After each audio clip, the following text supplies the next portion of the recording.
So good afternoon, everyone. Welcome to Food as Medicine. Thank you so much for joining us. We are very happy that you all are here. This is a Food Bank of Santa Barbara virtual event in partnership with Mosher Foundation. The goal of Food as Medicine is to provide free, equitable, evidence-based, and culturally aware nutrition education that empowers our community. So I'm your host, Kayla Malari. I am the nutrition manager at the Food Bank. Today, we have an excellent discussion and presentation for you that focuses on common misconceptions about Latino heritage foods and health. We'll discuss what makes a healthy diet and how Latino cultural foods can fit this need. We have a very special guest presenter, Krista Linares. She has her MPH and is a registered dietitian nutritionist. She specializes in serving the nutritional needs of the Latino community. I will share more, or she will share some more information about her. But before that, I just want to go over a few logistics before I hand it over. So we will have a quick Q&A session at the end. We'll have about 15 minutes. So during the presentation, please enter any questions you may have in the Q&A section or in the chat section. I'll be monitoring both.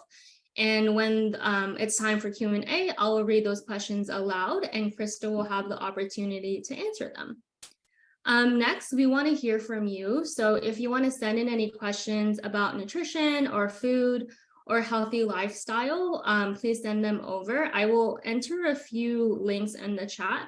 So one link will be a form where you can enter just anything that you would want to learn about so that we can consider that in future webinars and future podcasts. So yes, you heard that right. We have a podcast, your trusted nutrition friends at the Food Bank. We have a podcast. We are actually dropping a next episode in April, all about milk and milk alternatives and how to choose the best milk for you. So you can find that, again, I'll put that in the chat, but you can find it on any streaming platform that you listen to your podcast, and you can just type in Food as Medicine. Lastly, this webinar will be recorded and you can find any previous webinars and this one on our YouTube channel. I will, again, put that in the chat once I disappear and hop off the camera. So without further ado, I'd like to thank Krista for being here and putting this presentation together and being willing to share your expertise and your knowledge and your experience.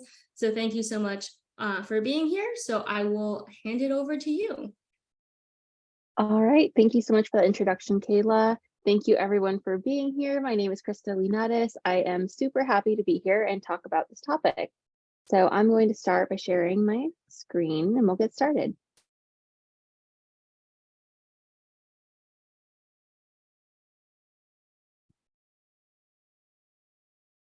Okay, I think we're good now.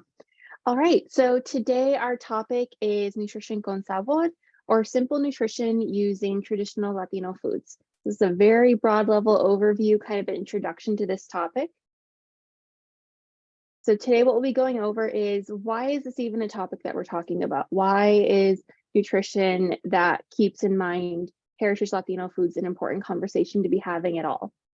Then we'll be kind of asking this fundamental question that I get all the time as a Latina dietitian, which is, are Latino heritage foods healthy?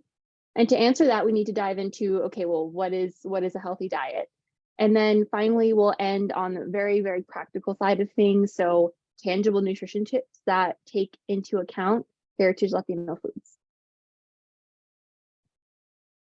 So a little bit more about me. Again, my name is Krista Linares. I'm a registered dietitian. And this is actually my second career. So before this, I was working in corporate finance. And I switched gears to become a dietitian because I was diagnosed with PCOS and with multiple food allergies early on in that first career of mine in my early 20s. And it felt like it kind of shifted the ground underneath me. I didn't understand how to eat anymore. And I felt really disconnected from my favorite foods. And it wasn't until I went literally back home, I went to see my parents who lived in a different city than me. And I was sitting there in their kitchen, eating the food that I had grown up eating, looking through their recipes that they use, and I realized everything that I need to be doing to manage my food allergies, to manage my PCOS, it's always been here in my food culture. And that just didn't gel with the narrative that I had heard about my traditional heritage foods so consistently. So I started to want to dive into this topic more, and it led me to going back to school, getting my Master of Public Health, and becoming a dietitian. So let's start off the conversation just kind of centering ourselves in the topic of the state of Latino health right now in the United States.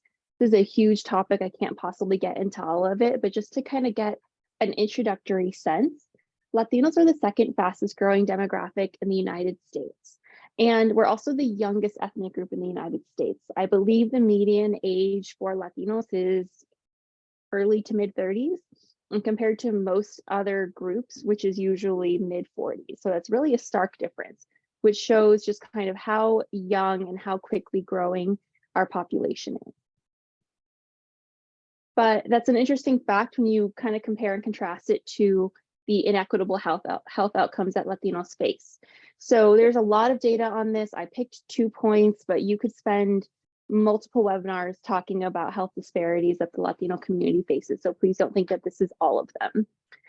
But to start with, there have been some studies that showed even in conditions where maybe Latinos don't get diagnosed at higher rates, the process of managing that condition, the Latinos face a disparity in how well managed those conditions are. You see that especially with high blood pressure, diabetes, and things like that. So maybe the diagnosis rates are similar, but the management, we're seeing that Latinos are at a disadvantage there.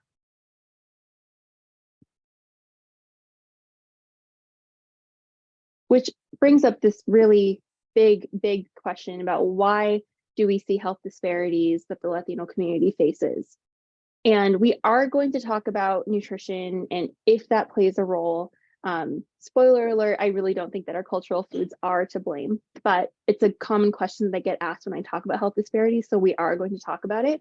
But I also want to bring into the conversation some of these social ecological factors that can create health disparities and cause these inequitable health outcomes.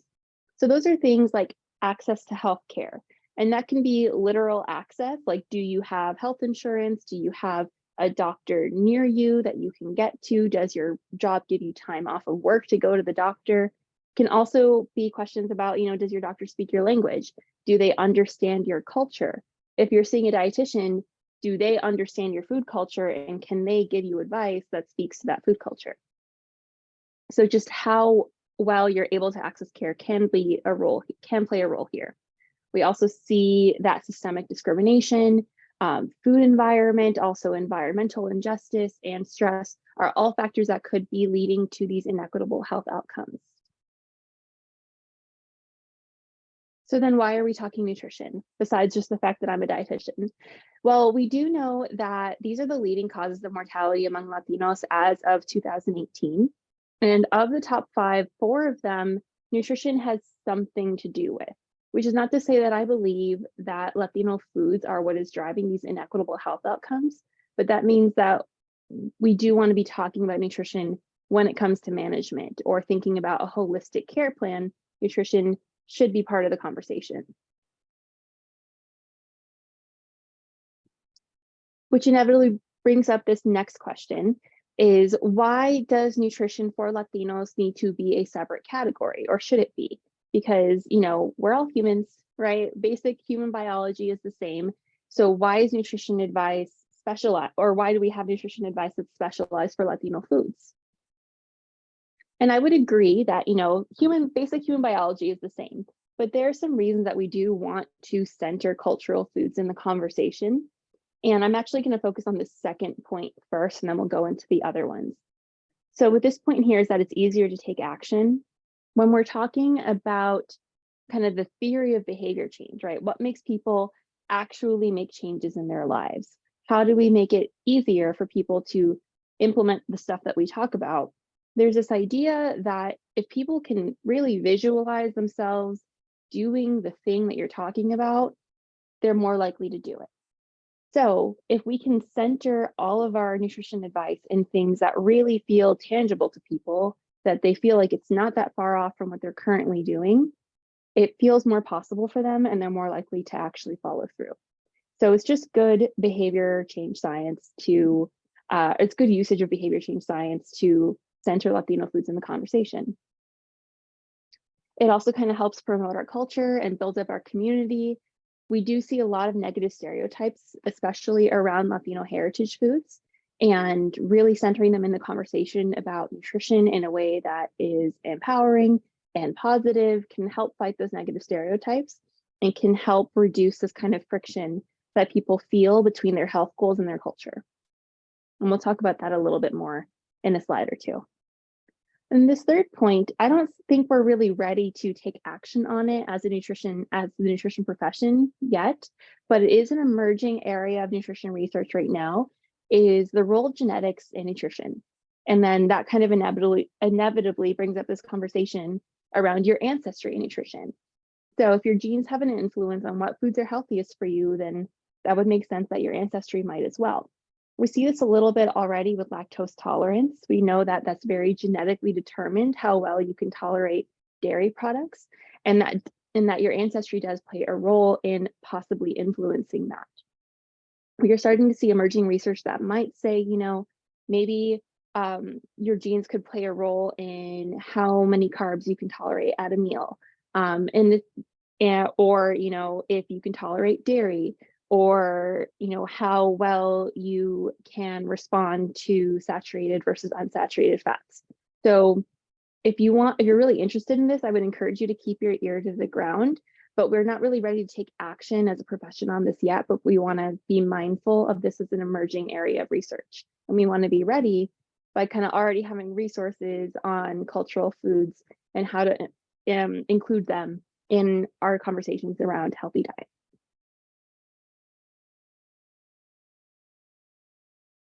So our big question for the day, again, spoiler alert, I think the answer is yes, but this question that I get so much of the time from people when they hear that I'm a dietitian and I specialize in Latin food, they're kind of having this conversation around, okay, so are you making Latin food healthier, or are you telling me that Latin food is healthy?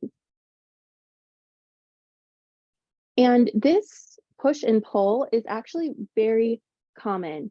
I hear it anecdotally in my work all the time that people feel like their food culture is a barrier to them making the changes that they need to for their health. And there's actually been a good body of qualitative research showing that when people are interviewed about their health goals, they kind of frequently name their food culture as a potential barrier. So I pulled these quotes from a study that was a focus group study that was done on young Mexican American women who were being interviewed about a healthy diet and their views on it. And there's some really illuminating quotes in here that kind of show this tension that people are feeling between their health goals and their food culture. So these women were saying over and over again that they were interested in eating healthy. They knew it was important, but they felt that their food culture was getting in the way. So they were saying things like, because I'm Hispanic, you're used to eating a certain way and having bread.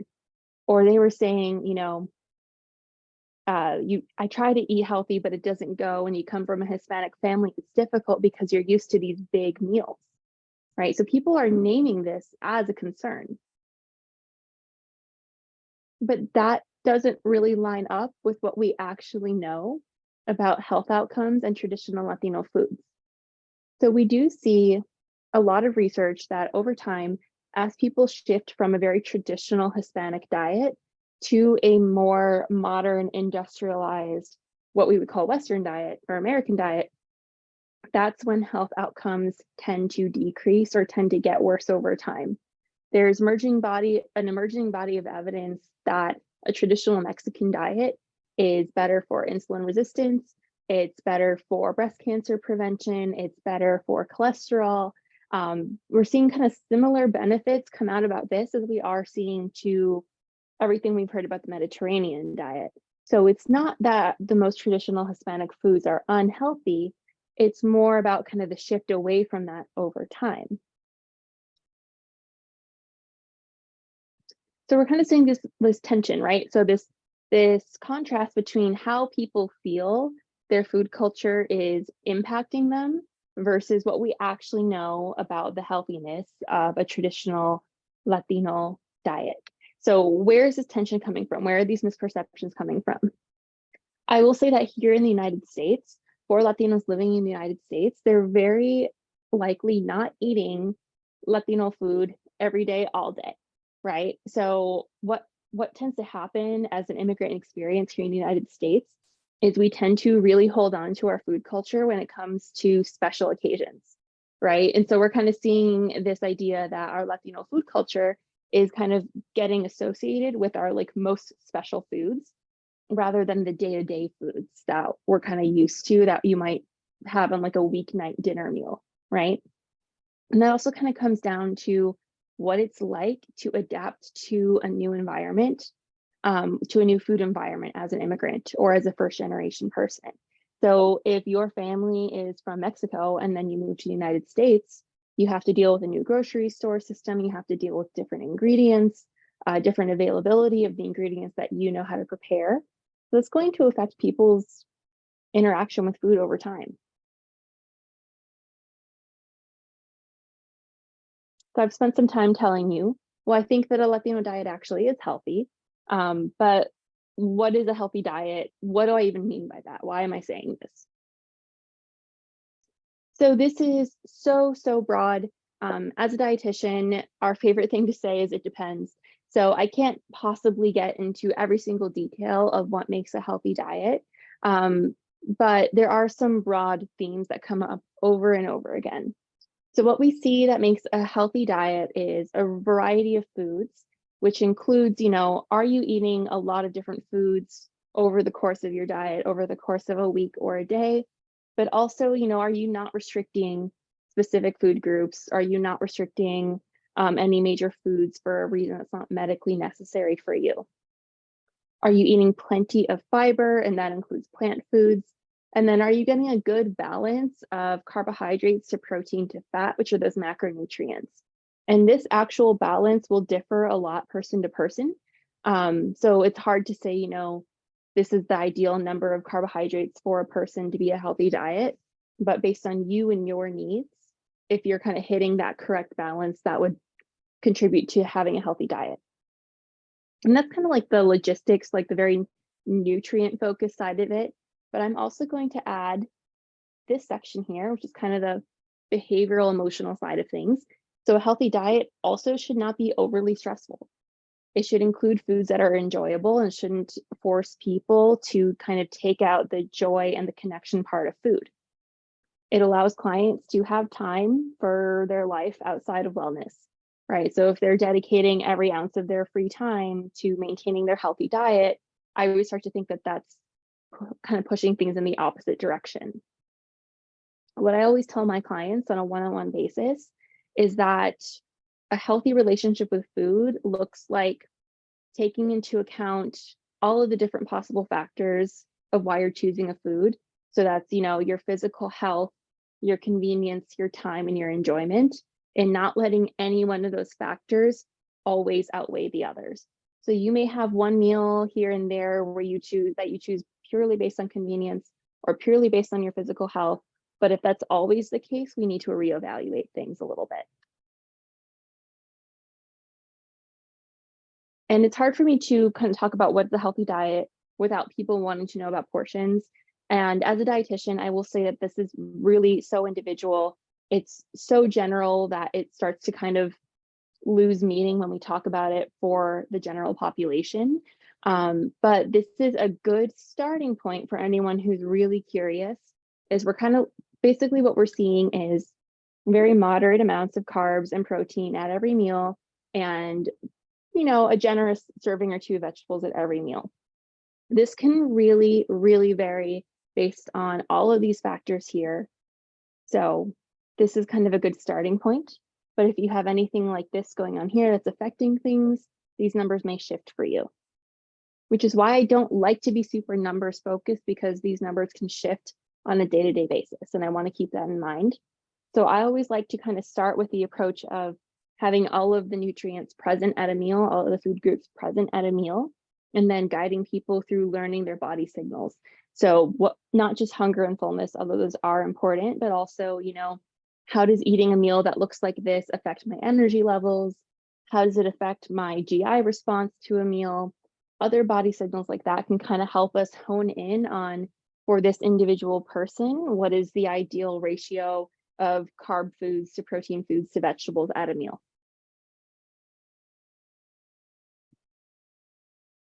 So where I think most people can start, right, and maybe see some good progress is with just practicing getting all of these food groups in at most meals.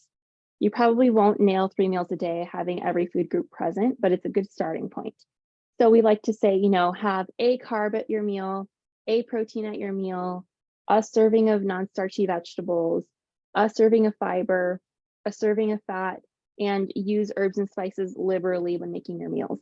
And if all of that's happening, you're at least on the path to having a balanced meal. You may need to tweak how much of each individual food group is there based on your own body's needs, but it's a good starting point.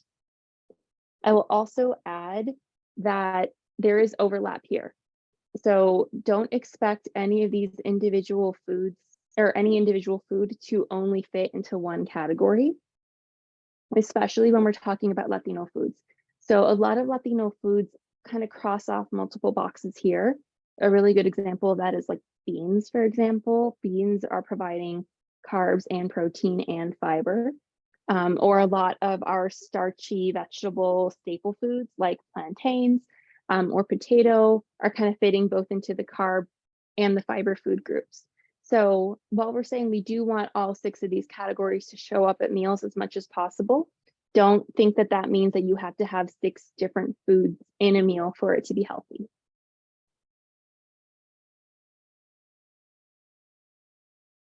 So I've kind of outlined what a general healthy diet looks like, knowing that it's a very general conversation and I would need to kind of actually talk to an individual to make very specific recommendations there.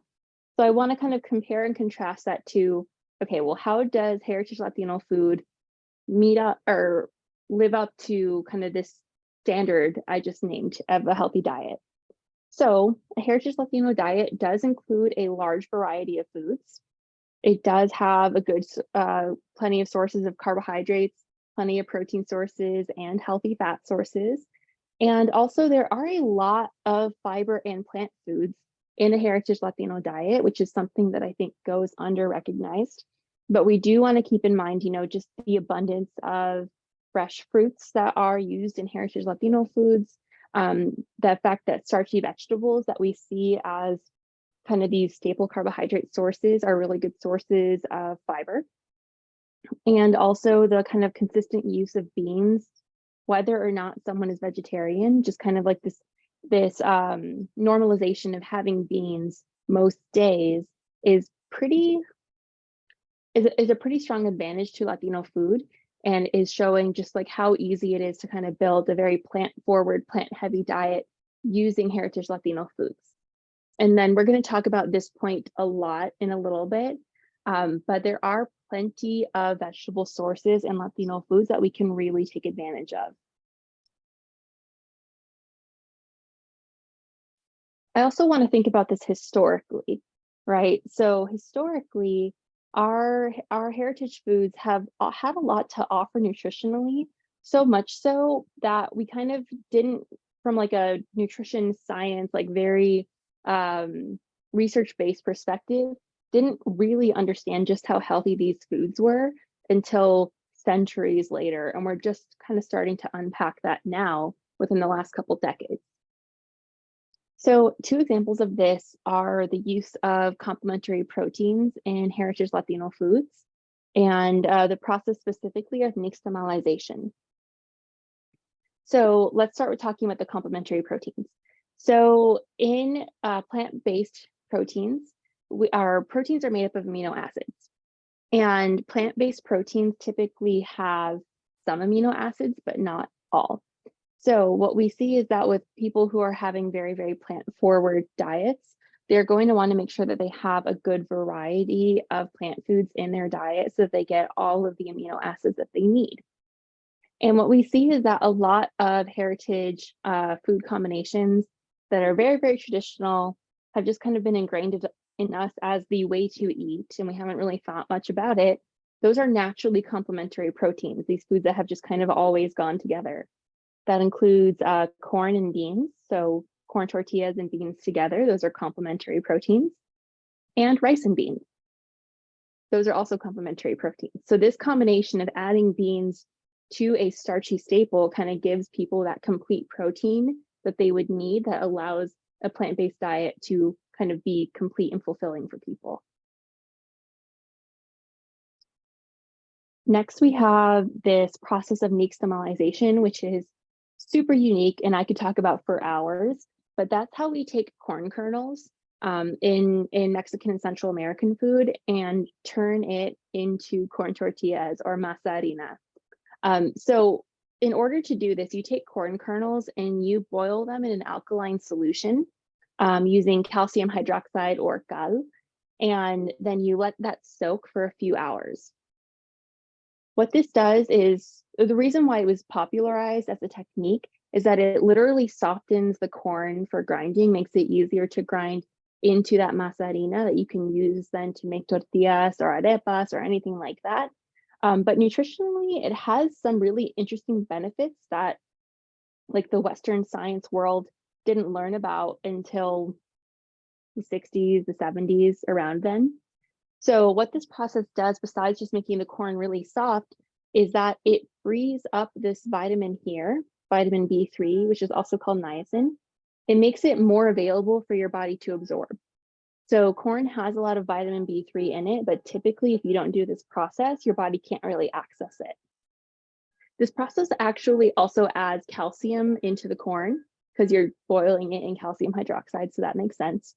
And it can also improve the glycemic index of corn as well, which makes it a little bit more stable for your blood sugar if you have corn that's been treated with this process. So there are a lot of nutrition advantages to nixtamalization that are just kind of part of our heritage, part of our food tradition that we're still actively learning about, and learning about all the ways that it can improve our health that we didn't even like know at that granular of a level, but we kind of knew it from like from a wisdom of our culture standpoint.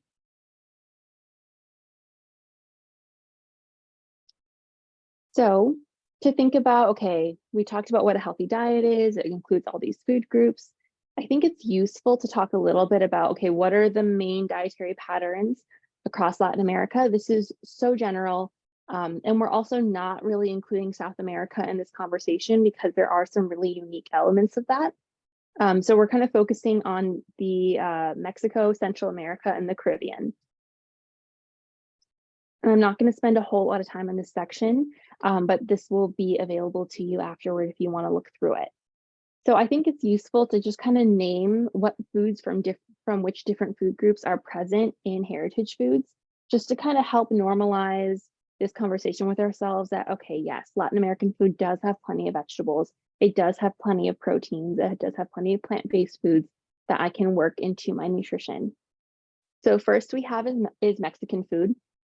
And we're seeing here that the main carb sources are corn, rice, and wheat. And it's worth pointing out that corn is considered a whole grain. And like we just talked about with the nixtamalization process, it actually adds some nutrition into that corn. So the way that we're eating corn in Mexican food, which is typically, corn tortillas or something like that, it has this additional nutrition benefit to it. We see plenty of fruits and vegetables in Mexican food. Some of the most traditional ones are squashes of all sorts, which are all native to Mexico and Central America, including pumpkins. Tomatoes and avocado are used really heavily in Mexican food and are also native to that region of the world. And then you may also see all types of peppers, including bell peppers and chiles. You might see nopales, which are the cactus paddles. Also, don't discount radish, cabbage. I didn't list it here, but cabbage definitely, and jicama as vegetable options when talking about these types of foods. And with proteins, none of these are super unique, but I will say that there is this special emphasis on beans as a protein source in really across Latin America. that I think a lot of nutrition entities in the United States can learn from. So beans are kind of front and center in the conversation when we're talking about nutritious food in the Latin American food culture. Next up is Central America. And what you'll see is that there's a lot of similarities to Mexican food, but just kind of a few little additions here and there. So we're still seeing corn is the major carb source available here, and as well as rice, and then a little bit more usage of root vegetables and plantains. Not that those foods aren't present in Mexican food, but they just have like a little bit more of a foothold in Central American food. We're still seeing frequent use of squash, tomato, and avocado. A few more tropical fruits and coconut, but again, those foods are also really common in Mexico, but just even a little bit more in Central America. So a lot of similarities here. What I will say that you start to see more of that kind of differentiate Central American food is additional influence of Asian food culture in Central American food. Then we have the Caribbean, which is probably the bigger difference that we see versus Mexico and Central America have a lot of similarities. Oh, I'm sorry, I forgot to mention, you do not see, you do see chiles in Central American food, but not with quite the same frequency and with a little bit less emphasis on spiciness than in Mexican food. And again, this is all relative, right? It's not like these things don't exist or only exist in one region. So shifting gears back to the Caribbean. So what we're seeing here is kind of a big combination of indigenous food, African food, and Spanish food kind of all converging in Caribbean food. So that's where we kind of see there is corn in Caribbean food, but it takes a back seat compared to rice and root vegetables and plantains, which are really kind of the main staple carbs. We do see fruits and vegetables as well, especially tomatoes and avocado. You might see a little bit more of a Mediterranean influence on some of the non-starchy vegetables, like use of lettuce or olives or things like that. But then we're kind of having the same conversation when it comes to proteins. We're still seeing, meats, seafood, and like we talked about, beans frequently. And the reason I wanted to go through that was to kind of start reminding ourselves, okay, there are plenty of vegetables in all these different regions of Latin American food, plenty of fruits, plenty of plant-based foods that we can emphasize. And that's because some of the biggest misconceptions that we see about Latin American food are listed here. So we see this misconception that Latin American food is low in vegetables, high in carb, high in fat, high sodium, and not useful for people who are trying to eat a vegetarian-friendly diet. Whereas we just kind of talked about, what are the main staple foods in all of these regions of Latin America. And we saw, plenty of vegetables were named. We saw carbs were there, but it wasn't like every single, like there were no other food groups present, right? We see similar fat content to other cultures and similar salt content to other cultures. And something that is kind of unique is how frequently beans are used. And then seeds and nut usage is probably similar, but the actual ones that are used might be slightly different. So we're kind of saying that this is just a big misconception, and it probably comes from what we talked about really early on in the presentation of, how we look at Latin American food in the United States when we're really emphasizing restaurant food, special occasion food versus what a day-to-day diet in this food culture would actually look like.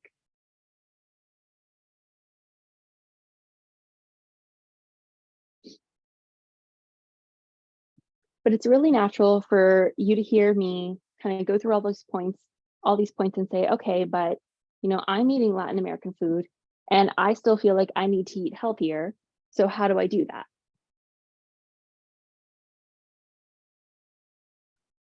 And what I want to do is kind of start expanding your idea of what a healthy plate looks like. So on the left here, I have this like picture perfect my plate, like USDA guided my plate example, right? So this is like I have my serving of fish, I have my serving of grains, I have my milk on the side, And then I have my 2 sides of fruits and vegetables. So it's picture perfect textbook. And this is great. If this is the meal you want to eat, there's absolutely nothing wrong with that. But what we see a lot in Latin American food is that it's not this separated, the foods, right? So this is a very traditional dish of pozole. And so this is a stew of pork and hominy, which is that nixtamalized corn we talked about earlier. And the broth is made of chiles. And so what's very typical is for people to be served this bowl here, which is relatively simple. It has carbs and protein. And then to also be given the option to have all these additional garnishes that they can add to their own plate. So they would be adding shredded cabbage, avocado slices, maybe radish slices, maybe some diced onion on top. Maybe they would serve it with a tostada, which is also that nixtamalized corn that we talked about. And so what someone's actually eating looks very different from just this initial plate that they're served. And this is kind of where the communication can break down between a nutritionist or dietitian who's not versed in Latin American food culture and a client or patient who is trying to eat these foods. Because if they just said, hey, I'm eating pozole for dinner, is that good or is that bad? And they explained that pozole has hominy and pork, the dietitian might miss the fact that they're actually having access to vegetables with this meal with all these garnishes. So then the dietitian might make a recommendation to, have like a vegetable soup instead, right? And kind of accidentally pushing this client away from a dish that could actually be very health promoting, very nutritious, because they weren't fully aware of all of this happening here.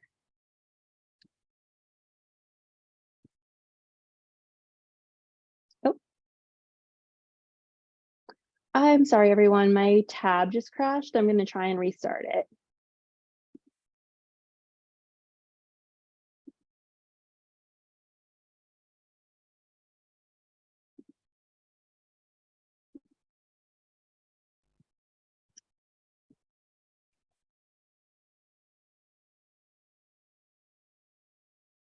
Having a little bit of technical difficulties, but if anyone has any questions that they've thought of as the presentation has moved forward, please, this is a great opportunity to type those in now while we get things restarted.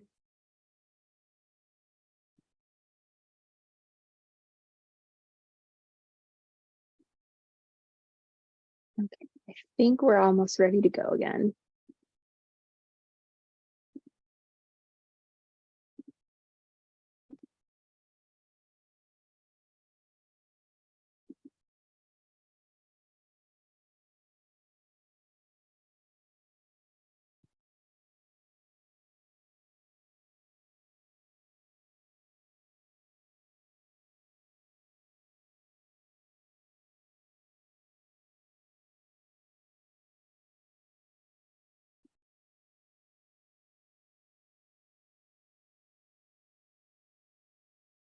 Okay, it's going to make me go back from the beginning.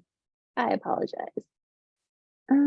Maybe I can just choose where to go. No, it's going to make me go through them individually.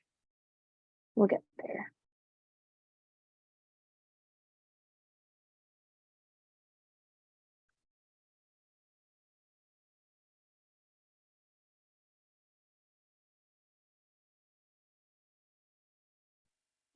Okay. Oh, I went too far. Okay, so this is where we left off. So that example was really just starting this conversation that there are plenty of vegetables that we have access to in Latin American foods, but they may look different than this stereotypical side of broccoli that we think of when we think a healthy diet, right? So we see plenty of garnishes that we can really take advantage of, which I talked about the pozole example, but that also includes the salsa, right? So if you serve tacos with salsa or with diced onion on top, that would be included in terms of vegetables that we can take advantage of. We also see in a Latin American food that we're really heavily relying on soups and stews a lot of times, which again is having this conversation about, the difference between day-to-day Latin American foods. We may not always think Latin American food and think soups and stews, but in terms of a day-to-day diet, they are some of the most traditional foods out there. And then specific to Caribbean food, we see this technique of sauteing food in a vegetable base, which is called sofrito in some areas of the Caribbean, maybe called recadito in Puerto Rico. So that involves sauteing a vegetable base in olive oil and then adding that to flavor your other dishes like beans or meats or rice. And that kind of has some very unique health benefits in and of itself. So we're seeing that vegetables are kind of sneaking into Latin American food in ways that if you are not looking for it, might be easy to miss. So I wanted to take a second to literally just name vegetable options that you see a lot of in Latin American food, just to kind of help jog our memories and help us realize, oh, I have more options than just cauliflower. If you like cauliflower, that's great. But if you're like, okay, how do I eat my favorite heritage Latin American food? What are the vegetables I can pull from? Here are some of the ones that are going to go really, really well with these flavors. So avocado, tomato are some of the ones that are going to come up over and over again. I talked about salsa. If you are eating a lot of Caribbean food, you may be looking at sofrito, you may be looking at okra, eggplant, those might be coming into play more. Also think about the usage of cucumber as a side or as a salad. Cabbage is also really popular, like fermented cabbage is a topping that's really popular in Central American food. And also don't forget about zucchini. We talked about how squashes are native to Mexico and Central America, and that includes zucchini. So there is a lot of use of zucchini in Mexican food that we can really take advantage of. If you're wondering, okay, how can I actually increase my vegetables when eating Latin American food? I have some ideas posted for you here. I always encourage you to think about garnishes and think about sides. So salsas, avocado slices, tomato slices, shredded cabbage. You could, add more vegetables when you're making soups and stews. You could add more sofrito when you're cooking like bean dishes or rice dishes. There's a lot of different options that you can pull from.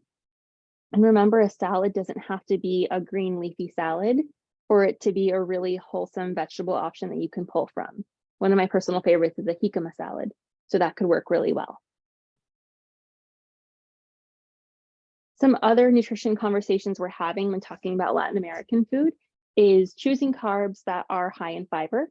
And this is really possible in Latin American heritage food with usage of corn tortillas and masa harina, like we talked about, but also all of those starchy vegetables that are really common staple foods, like plantains, like yuca, and potato, for example. And then we also have some whole grains that could be an option as well, like quinoa and amaranth. And like I've mentioned, pumpkin is a squash. It's native to Mexico and Central America. It actually does have a place in Mexican and Central American food that I think gets a little bit under-recognized.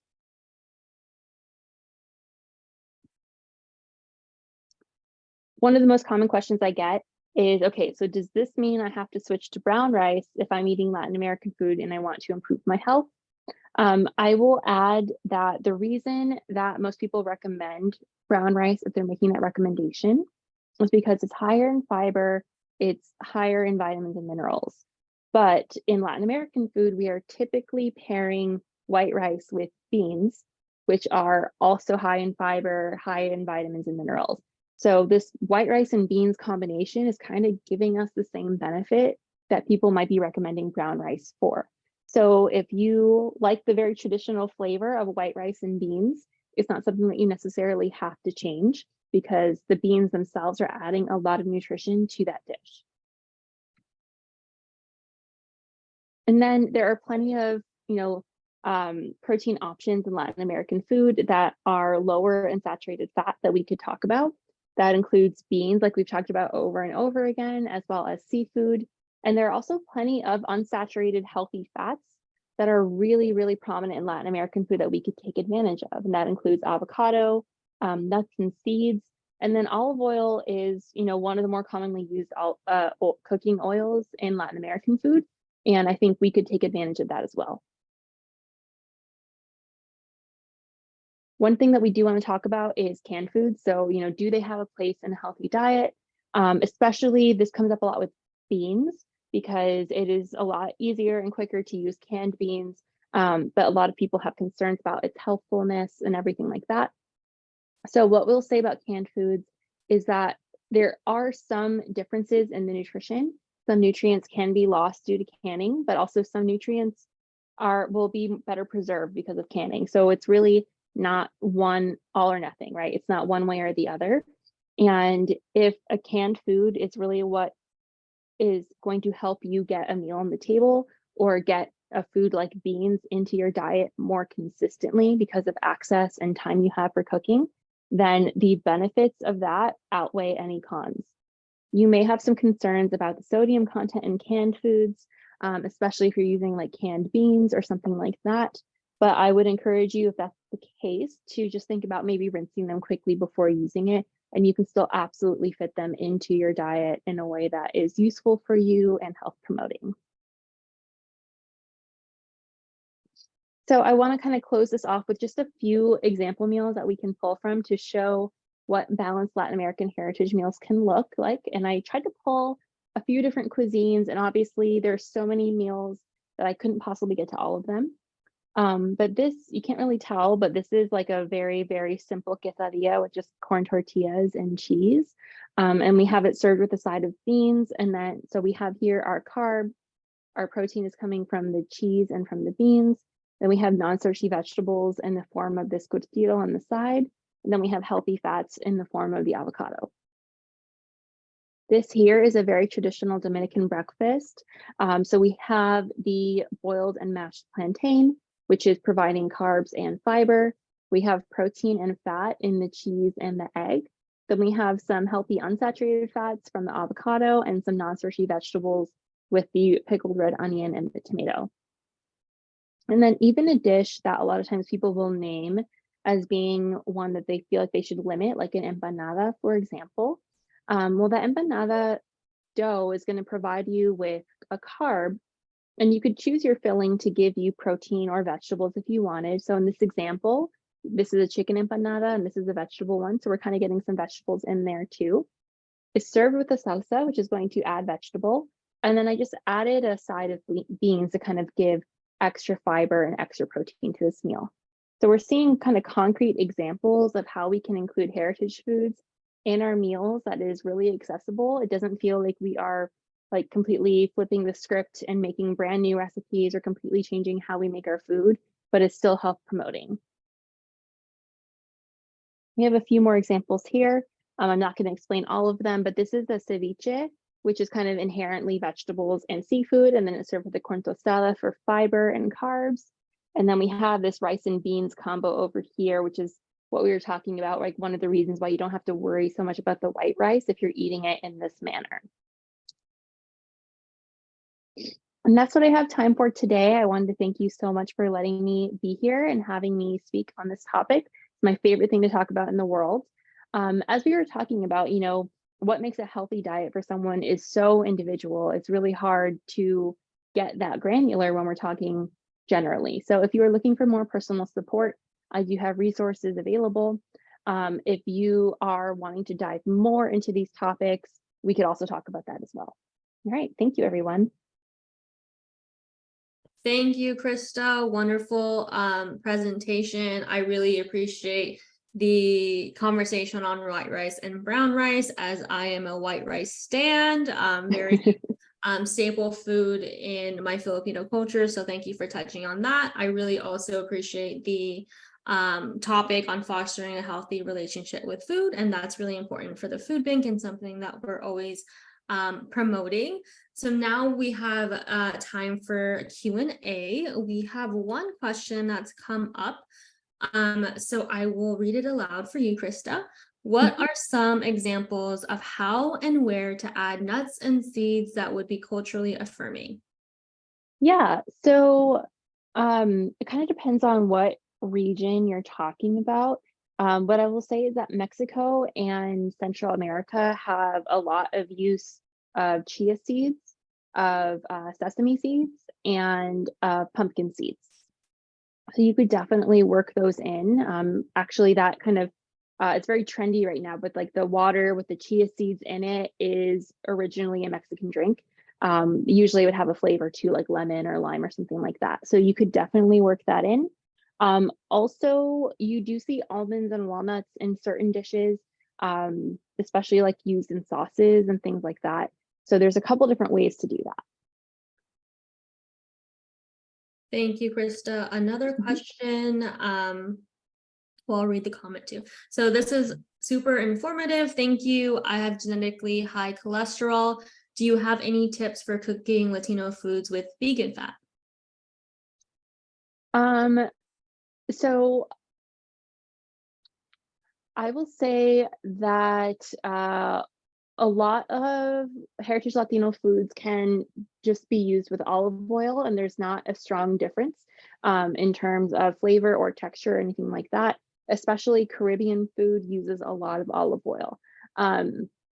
What I will say is if you are thinking about dishes that are traditionally made with lard, like refried beans or tamales or something like that, refried beans, you could substitute for a vegetable oil and it wouldn't have a strong difference in the texture afterward. And that would give you more access to unsaturated fats, which are more heart healthy. With tamales, you want to be careful because the texture is different, right? So lard has this very specific texture that makes tamales have the texture that we love. So olive oil or something like that wouldn't be a great substitute. So then with something like that, I kind of want to think more about like, okay, frequency that you're having it, portion sizes when you're having it, and can you add in extra foods that can help your cholesterol if you're eating that alongside of it? And that would be high fiber foods like beans, like vegetables. Also thinking about, you know, can you add extra unsaturated fats on the side if you're doing something like that, like avocado, things like that. Thanks, Trista. Another question, do you have any recommendations of cookbooks, websites, social media accounts to follow for healthful recipes? Yeah. So what I will say is if we're talking about Latin American foods, I think the traditional recipe resources will have plenty of healthy foods for you to pull from. So you don't necessarily need to look for someone that's promoting like healthy Mexican recipes. I think if they're doing very traditional home Mexican cooking, that it will be healthy enough that you can work with. My personal favorite is Mexico in My Kitchen. I think she has the best recipes. She has plenty of vegetable recipes on her website that you can pull from and you can kind of mix and match. Thank you. And Krista also has her Instagram, so you can follow her as well. Another question. I have a lady who is 45 years old. Is there a difference in portion than someone who might be a couple years younger or younger in age group? So I'm thinking portion for someone in an older group versus a younger group is the question. I can't say universally that portion sizes change with age. There is, you know, some evidence that people burn fewer calories as they get older, but that change is actually pretty small. What we tend to see more is that people's lifestyle changes as they get older. So they stop being as active, maybe they have more stress that they're dealing with. So any nutrition changes would kind of be subsequent to those changes. So I can't say, you know, people of this age group should eat this much protein or something like that. Yeah, I'm not sure if that answered the question. Yes, I think again it's very specific to the individual, so it might be a little bit more an individualist approach. Another question, can you speak to the way US businesses and cultures have negatively affected the food cultures of Latin America? If that is indeed your perception, I'm thinking of high sugar content, much more emphasis on animal protein, and etc. That is a big question. I don't know if I can get into all of that now. I will say that we have what we consider a very traditional Mexican diet, for example, and there's a lot of evidence that that is a very health promoting diet, but that is not necessarily what people today are eating, right? So we've seen with changes in trade policy, with globalization, with changes in work culture and things like that, that countries in Latin America are undergoing what's called a nutrition transition, which is where they're starting to have a diet that looks more like our diet here in the United States. And that's maybe more associated with poor health outcomes than the traditional diets there. So I think it's more of a question about like a very industrial, heavily commercialized society and food patterns that way than traditional foods, if that makes sense. Thanks, Krista. The next question is, are there differences in healthy foods between black beans and pinto beans? I actually wrote a blog post on this. Yeah, I will see if I can send the link out to Kayla and have it distributed because I wrote a whole blog post on this. They are extremely similar in terms of nutrition content. So in terms of protein, micronutrients like iron and potassium and things like that, they are so similar that there's very little difference. Some people may feel like black beans are healthier than pinto beans, and that usually comes down from how they're used to them being served. So black beans kind of have a reputation for showing up in salads a lot or things like that, or just being kind of stewed with vegetables. So that dish overall, people might see as healthier, whereas pinto beans, we kind of tend to associate with a different style of dish. So the beans themselves are pretty equally healthy, but it might come down to differences in cooking technique.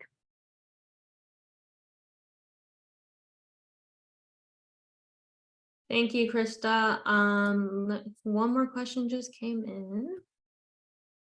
What are some traditional shelf-stable food you would recommend to have at food pantries and food distributions that are non-canned? I would say non-canned. Okay. You may want to think about if your community has the time and resources and access to do stuff from dried. Like, are they receptive to dried beans? That could be an option. I would also think about masa harina, which is the nixtamalized corn turned into masa and then dehydrated and turned into a flour. And that's the most accessible way for people to make their own tortillas.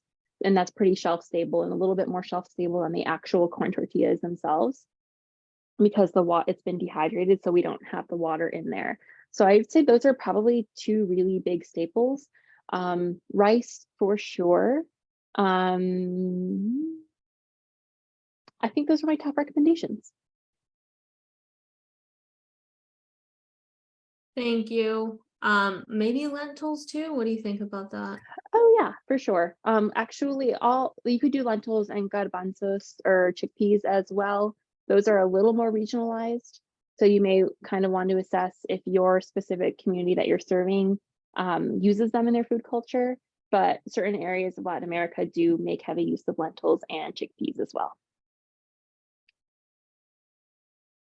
I think that's all. One just came in. I think one last one.